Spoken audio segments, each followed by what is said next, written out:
10% to the contrary, nay. The ayes have it. In the passing of the Income Tax Amendment Bill and the Public Finance Management Bill, Uganda has finalized the legislative processes in the oil sector. Title settled and the bill passed. Uganda's oil legal framework is now reconciled with earlier agreements signed between Uganda, Tanzania and the oil companies of Sinopec and Total US. Contention was mainly on the Public Finance Management Bill that sought to amend sections 57 and 58 to allow Uganda National Oil Company to retain a portion of the proceeds from the sale of petroleum. The minority report tabled by Butambara County MP Mwanga Chivumbi objected to this proposal on grounds that it excludes Uganda Revenue Authority from collecting petroleum revenues, takes away the role of Bank of Uganda to manage the country's cash flows, and the appropriation powers of Parliament. Because the big contention is, who determines the retention and at what stage? It's the sole monopoly of UNOC to say much of this we will use, and at the tail end, a residue, a balance will be put into the petroleum fund. Right, Honorable Speaker, these revenues are for Uganda. Once UNOC has received the oil, the cost oil and the money for the tariffs, everything else must be appropriated by Parliament.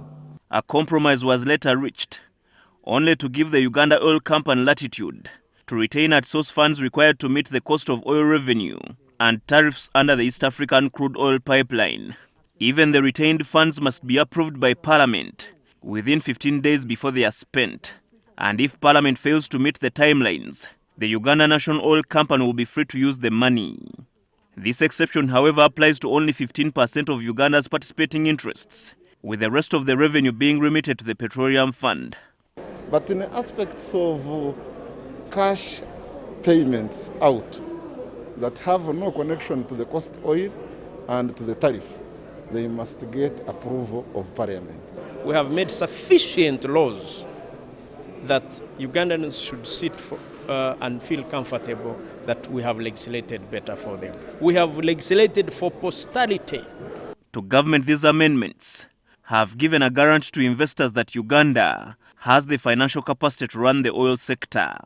It was very, very important for us to give capacity to our own Uganda National Oil Company to participate in the market, also to fulfill its obligations under these agreements, or the petroleum laws and the joint agreements which were signed. Because certainty is very, very important. We've been having a challenge in such a way that UNOC has not been having a space to raise the necessary capital. And now with this law in place, it will be able to retain participating interest of oil revenue. We've legislated, we've given them the right laws in their hands, the mantle is in their hands to implement the laws as we have passed. But most importantly, and we want to emphasize, we want transparency, accountability, and value for money. That is the essence of the bill. President Museveni is expected to assent to these bills as Uganda moves towards the final investment decision with the oil companies.